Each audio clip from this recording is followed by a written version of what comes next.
Lassés par des interventions pour des motifs futiles, les pompiers sont en grève. À l'appel du syndicat UNSA, les sapeurs-pompiers du Val d'Oise se sont rassemblés devant l'hôpital de Pontoise. Ils protestent contre un recours trop systématique du SAMU à leurs ambulances sans notion d'urgence. Les pompiers et le SAMU sont toujours en relation. Vous faites le 15, vous tombez directement au SAMU, il y a une régulation qui est faite et en fonction de cette régulation, le SAMU décide ce qu'il envoie comme moyen.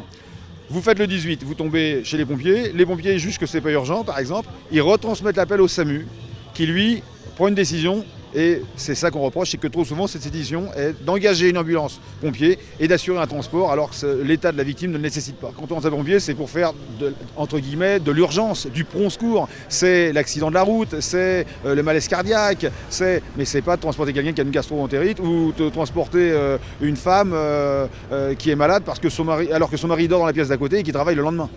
Ce mouvement initié par les pompiers a également été suivi par le personnel hospitalier de Pontoise. Mécontents, ils ont rejoint la grève pour protester contre l'engorgement des services des urgences. On a choisi de les rejoindre parce que les patients qu'ils transportent, après c'est nous qui les accueillons. Et l'objectif, il est commun. C'est de dire qu'aujourd'hui, il n'y a plus assez de moyens pour fonctionner. C'est pas la première fois qu'on le dénonce. On espère que les choses vont changer, mais pourtant on nous demande de faire 10 milliards d'économies. 10 milliards d'économies en soignant toujours plus, toujours mieux, dans un hôpital public. À un moment donné, on ne pourra pas. Donc on dénonce ce manque de moyens. Manque de personnel, matériel qui devient de plus en plus médiocre. On ne peut pas continuer comme ça. Ce n'est pas une opposition pompier-SAMU ou pompier-hôpital. Au contraire, c'est de dire que collectivement, on veut défendre un service public de qualité et que pour le défendre, à un moment donné, il faut des bras, des humains et de l'argent.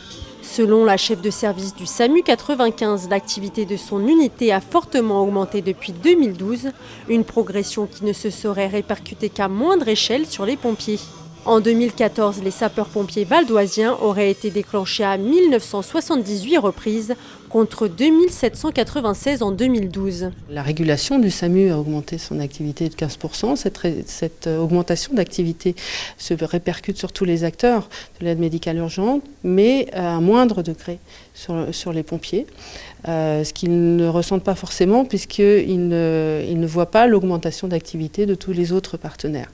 Et en particulier, donc depuis 2 ans, on a augmenté de 15% l'activité de régulation, 16% les conseils, 47% les ambulanciers privés, 1,7% les pompiers. Donc ils n'ont pas cette perception des choses. En fin de matinée, une délégation a été reçue par le directeur du centre hospitalier et la chef de service du SAMU 95. D'autres discussions seront engagées entre les deux parties dans les prochains mois.